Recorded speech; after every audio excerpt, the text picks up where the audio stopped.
Si la guerre est le vrai de la vie, s'il faut s'y attendre et s'y préparer, si c'est seulement dans la guerre que l'ordre humain se montre tel qu'il doit être, si les vertus humaines éclatent alors, et s'il fait bon vivre dans ces temps terribles, comme j'ai entendu dire par un enthousiaste, alors je trouve que la commune manière de penser et de vivre est bien ridicule.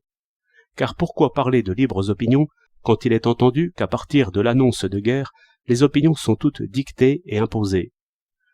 Pourquoi toute la presse n'est-elle pas réduite à un bulletin des armées? Pourquoi donner au peuple ces maigres vacances du temps de paix? Pourquoi laisser croire aux citoyens qu'il dispose d'un seul moment de lui-même?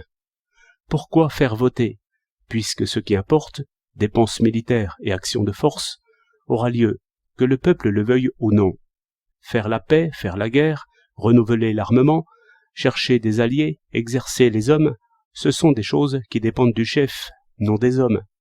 Et jamais on n'a poussé l'extravagance jusqu'à faire voter les hommes sur l'offensive, la tactique et les choses de ce genre. Il est entendu, il est répété, il est crié partout que la vie du citoyen ne pèse rien devant l'intérêt national. L'homme n'est absolument qu'un moyen et un instrument pour le grand être qu'on nomme la patrie. Nationaux le disent, radicaux le disent. Je ne suis même pas sûr que les socialistes ne le diraient pas, si on les poussait un peu. Car voici comment ils argumentent. Nous refusons la patrie et nous refusons la commune défense parce que la patrie prétendue n'est qu'une coalition d'intérêts. Mais quand la patrie sera juste et harmonieuse, alors vous verrez si nous saurons mourir pour elle. Cela nous promet un camp retranché, mieux organisé que tous ceux que l'on a vus, et une armée permanente de toute la nation, le contremaître étant sergent et l'ingénieur colonel, ce qui revient à dire que le règne de la liberté et de la justice signifiera toujours l'esclavage sans recours pour celui qui ne sera pas premier en mathématiques, physique et chimie. L'armée nouvelle sera tout simplement l'armée ancienne, et il suffira d'une querelle entre deux systèmes socialistes pour qu'on aille aux armes, et que l'état-major pousse les hommes comme des pions d'échiquier. Si les choses humaines sont ainsi, c'est Mussolini qui a raison. Tout chef est général en chef, et il est absurde d'attendre une déclaration de guerre pour lui remettre ses pouvoirs essentiels. C'est aussi absurde que si l'on attendait la guerre pour fondre des canons. Toute institution est de guerre, toute formation est de guerre, tout enthousiasme est de guerre. Admettons le suffrage qui acclame, car c'est l'esprit même d'une armée. Mais quant au suffrage qui détrône, qui renverse, qui révoque, c'est un non-sens que l'ordre militaire a toujours écrasé et écrasera toujours.